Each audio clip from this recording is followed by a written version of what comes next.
mid ka mid ah qurbajooga gobolada galbeedka Soomaaliland ayaa waxa uu maanta soo gaarsiiyay deeq agab ciyaaraha dhinaca isboortiga akaadamiyada horumarinta dhalinyarada gobolada galbeedka Soomaaliland waxaana ay maanta guddoonsiiyeen akaadamiyadaasi kooxda xidigaha Boorama ee ka yagleelan gudaha magaalada Boorama iyagoona sheegay inay markay eegeen dhalinyarada magaalada Boorama ay u qalanto kooxdaasi waxaana munaasabadaasi maanta lagu qabtay hotel Asla magaalada Boorama waxaana kala soo qayb galay gudoomiye ku-xigeenka gobolka Awdal ahna kursimaha gudoomiyaha gobolka Cabdi Nuur Sugaal iyo sidoo kale odayaal dhaqameed dhalinyaro aad u tiro badan waxaana ugu horeyntii halkaasi ka hadlay gudoomiyaha akaadamiyada horumarinta dhalinyarada galbeedka Soomaaliland isagoo sheegay Cabdikariin Xuseen oo agab soo gaarsiiyay oo imaamo iyo siraaday uu soo hagaajiyay oo soo gaarsiiyay si markaa loo awiyay cidii iyaguna markay keeneen ay la soo xiriireen oo yiraahdeen cidii munaasaba ee istiraadaan idigu maadaama akaadamiyada horumarinta dhalinyarada cidii munaasaba nala eega ay la eegno asiin بعدي وحصل قرني إن كواحد دقيقة هاي كواحد كبير قبل تعوض أو ما عنده يدون أول شغال بيسوي شغلي عن لقر ملي ولا عياري كواحد تورستي هولا ألقى عيار في عن رتي صوبر دقين أو لبيه لقفة ماتي بعد من أنا عيار تودي مسكحة قصي هاي هرجي صورنا أي شيء جيني سين أخر مكان بدينا في أمم كاشر نريد يدا وأبو مناسب إلا سيو سلاسي أيام كاد رزقي الوصول قادني بعد أنا waxaan ku wareejinay kooxdii xidigaha Boorama oo qadigu munaasabsanay hay'ad ee gobolka sidoo kale waxa halkaas iyagana ka hadlay odayaal dhaqameed illa maalka hadii la maalgelin waayo waxba noqon waayaan hadii la maalgeliyase rag baa ka soo horjeedo wada ciyaaraan iska celin haduu inamka la maalgelin waayo gudoomiyaha gobolka uu xilsaaran baayac mushtariga inuu uga qaado xoolo gudoomiyaha gobolka waddankaagii baa joogtaa hooyada dhashay Allah ha barakeeyo aruuxan oo dhan ma badina inankaasi masaafo dheer buu ka soo xasuustay dadkiisa si uu wax ugu qabto bili aadamkuna wax ma wadaan ayagna mahadnaq balaanu soo jeediyay aad ku qorta badan aan rafitaan ka mid tahay aad horta soo fadhiyo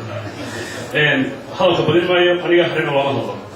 waxa la yiraahdaa meel hooba hadna hadal ka kamta dhalinyarada isboortiga gobolka Awdal waxay ku ciyaaraan si tabaruc halka inamada iyaga la midka heerkiisa ay mishaar qaataan dhalinyarta iyo isboortigu aad ay muhiim u yihiin ee bulshada saasarteed waxaanu aad iyo aad u danaynaa sidii dhalinyarta loo midin lahaa ma aha in la kala qoqobo oo maaragtay Allah in ay hadaf midaysan yeeshaan mahad celinaya oo yasira oo shaqadii soo saartay xitaa haddii dow tahay shiiniskeeda ayaa ku jiraysa marka hooyo aadaan ku mahad celinaya barkood anoo matalaya ururka marlaba Cabdikariin Xuseen Faarax وسعدة بنتي عيارة منطقة أوجين وحن خلقنا كتنية عن بنك السلام يا واحدا حتيجها وقول كمان تدعي كفي عن أي نجل أن كوها الله يكرنه إني يقول لك هنا واحدة حتيجها واجه وجه sidoo kale kooxda xidigaha Boorama ayaa waxay mahadnaq ballaaran soo jeediyeen Cabdikariin Xuseen oo ah qurbajooga u soo diray qalabkan ciyaaraha ah tilmaameen waxaan ilaahay baa iskale ilaahay baan ku shukriyeynaa walaalkeen Cabdikariin inuu soo diray inuu agab ka noo soo diro horta waxaan leeyahay Cabdikariin wuxuu uga koo galay dadkii raacooda ee qurbaha joogay inay koo hogaayeen waxaan kaloo leeyahay dhalinyarta waxaan kaloo mahad celinayaa hooyadii iyo hooyay israad oo iyaguna nala garab galay inay alaabtaas lacag naga soo geeyaan intaana oo farina inta ay ka badan oo ka shaqeynaa Cabdikariin iyo hooyo maama marka waxaan leeyahay anigu mahad celin doon soo kacay tiibkana kullay aasaaskiga waxayna waa laga hadli doonaa inuu agab ka soo gaarsiiyo dhalinyarta ku jirta mihnada ciyaarta kubadda cagta waxaan leeyahay aad baa u maasan tahay mahadnaqa in laga gaarsiiyo ayaan aad u jecelnahay marka labaad waxaan jeclaan lahaa inaan ka hadlo kubadda cagta iyo haatan xaaladdeedu ay tahay gudoomiyeeba tahay kulley hooyadu cidda kaliya tarbiyeysa ilmey ubadka markaa waxaan leeyahay inaad ku mahadsantahay sida wanaagsan u tarbiyeysay cabdikariim waxaa kaloon ka hadlaya hal qodob dhalinyarta ay gobolka ka soo baxda waa laga faa'iidaystaa inta badan ugu dambeyntii waxaa munaasabadaasi soo xidhay gudoomiye ku-xigeenka gobolka Awdal ahna kursimaha gudoomiyaha gobolka Cabdi Nuur Sigaal isagoona ku dhiirigeliyay dhalinyarta ku dhaqan gobolkani Awdal in kamid ah u bahar ciyaaraha ciyaartooyga gobolka Awdal mar waxaan u kaxeeyay Djibouti marna waxaan geeyay Burco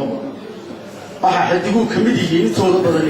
ciyaartooyga geeyay Djibouti iyo kuyaan geeyay Burco inkastoo liif fiican ka soo helay labada meeloodba oo la yiraahdo Brazil xulka haddii la khaldo waxaa dhacda in ciyaarta laga badiyo ama koobka laga qaado Awdal ciyaartooy way leedahay laakiin marka xulka la khaldo waxaa dhacda in